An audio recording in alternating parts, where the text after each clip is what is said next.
Boa tarde, presidente, vereadores, vereadora, população que nos acompanha aqui ou em casa, também a imprensa. Naturalmente, como disse aqui o vereador que me antecedeu, o vereador Edson, nós não poderíamos deixar de mencionar o 1º de maio que se deu neste domingo e é um dia de muita reflexão para o trabalhador. Muito pouco para se comemorar. Esse 1º de maio se realizou num cenário de uma grave crise para o mundo do trabalhador e da trabalhadora. Cerca de 11% dos trabalhadores brasileiros estão sem emprego. O ganho de quem trabalha é o menor dos últimos 10 anos. E a inflação a maior dos últimos 27 anos. Isso não é pouca coisa. Isso atinge uma imensidão de famílias Brasil afora, sobretudo a nossa população periférica. O resultado de alguns golpes contra o trabalhador, como as reformas, sobretudo a previdenciária e a trabalhista, foi um desemprego de 15,257 milhões de brasileiros, uma marca alcançada no 1º trimestre de 2021, ano passado.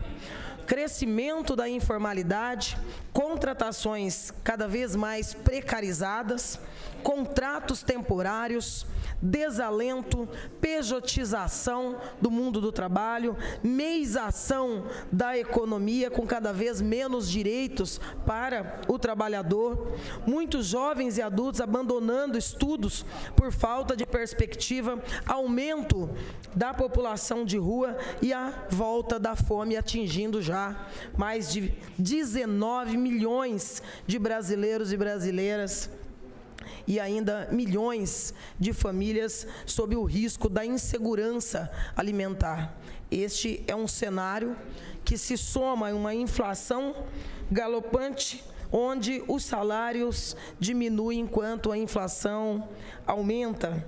Os números do desemprego também, isso para não falar do aumento de alguns itens de sobremaneira, pesando demais a cesta básica e trazendo ainda mais fome e desalento às famílias brasileiras. Nós não poderíamos deixar de trazer essa reflexão aqui no dia em que falamos, temos essa sessão um dia após o 1º de maio. Muito importante trazermos essa reflexão e fica aqui a nossa preocupação com todos os trabalhadores e trabalhadoras, os que são servidores públicos ou não, e aquelas famílias que se encontram aí dentro dos índices do desemprego. A necessidade realmente de se colocar diante de uma política nacional que massacra cada dia mais a classe trabalhadora.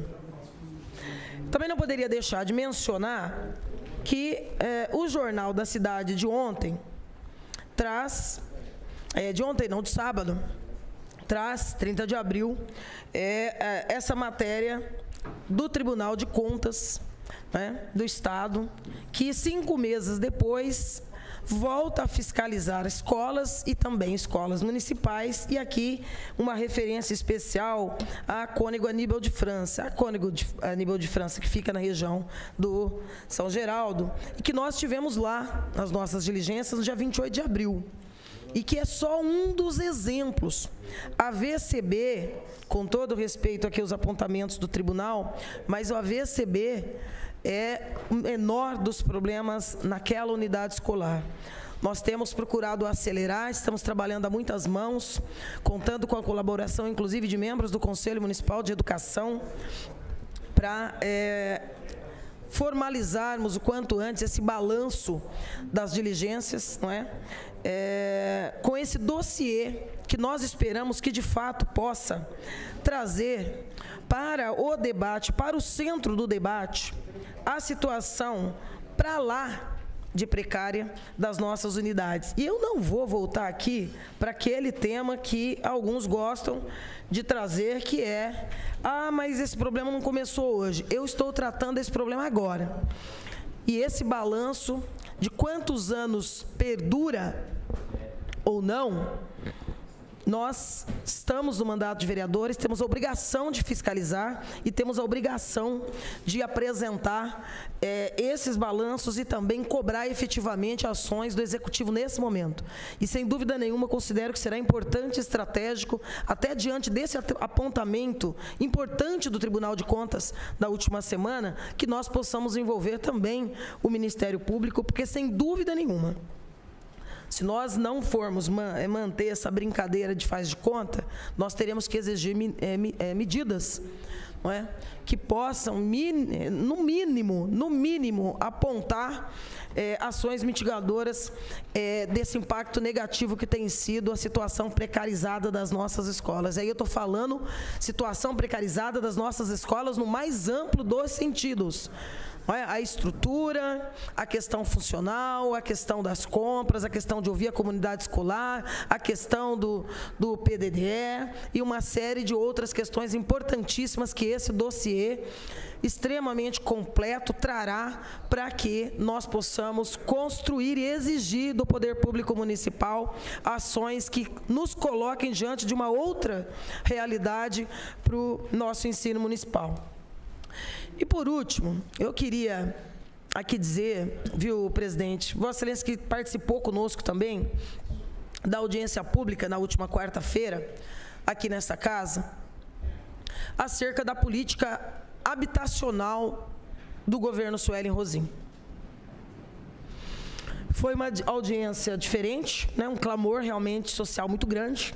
Nós estamos falando de centenas de famílias que ocupam a área remanescente, mas eu quero chamar a atenção aqui, porque essa audiência teve alguns marcos, e alguns deles são extremamente preocupantes. Extremamente preocupantes. Nós temos apontado a despreocupação do governo Suelen Rosim, em muitos momentos, com procedimentos, formas, com prazos, não é? E o respeito a essa Casa de Leis. Temos apontado isso porque nenhuma sociedade sobrevive sem respeito aos seus poderes. E a audiência de quarta-feira, para mim, foi um dos mais flagrantes desrespeitos do governo Suelen Rosim, não apenas com uma pauta, mas com esta casa. E eu explico por quê. Porque 4 vereadores desta casa, incluindo esta vereadora, o presidente da casa, o vereador Meira e o vereador Júnior, que é líder da prefeita, estivemos reunidos com a prefeita há 40 dias atrás, onde nós consolidamos, no auditório da prefeitura, uma reunião acompanhada pelas lideranças desse movimento social, que hoje coordena a ação dessas famílias que lutam por moradia nessa gleba localizada na Quinta da Bela Olinda. E esta reunião resultou na construção de um acordo com 3 pontos: suspensão do processo de reintegração imediata, porque ali nós temos muitas famílias, todas as famílias com vulnerabilidade social extrema, crianças, idosos, muitas pessoas em situação realmente alarmante. E esse diálogo foi um diálogo franco, foi um diálogo do jeito que a prefeita diz que gosta, olho no olho. Ela assumiu conosco o compromisso de suspensão do processo de reintegração para abertura do diálogo, cadastro imediato pela assistência social das famílias para comprovação efetiva de quem são, onde residiam anteriormente, situação de vulnerabilidade, perfil social dessas famílias. E terceiro, comparecimento da prefeita e sua equipe numa audiência pública entre Legislativo e Executivo, para que ela nos apresentasse qual é o projeto do governo para a habitação, sobretudo na gleba em questão. A prefeita não veio na audiência, quebrando um dos acordos. Os secretários não tinham, porque não tem um projeto para apresentar. Pedimos e o líder interviu para que ela minimamente entrasse virtualmente na reunião e entrando nós descobrimos que a prefeita não atendeu nenhum dos 3 compromissos assumidos com esses vereadores. Não suspendeu o processo, não deu andamento no cadastro e não compareceu para apresentar o seu programa para essa casa. Líder, nós aguardamos a data, como foi a última das esperanças combinadas naquela audiência pública, para a próxima quinta-feira, para que a prefeita se justifique, apresente o que é que pretende fazer doravante e por que mentiu e quebrou 3 acordos firmados com 4 representantes dessa Casa de Leis, inclusive com o presidente da casa.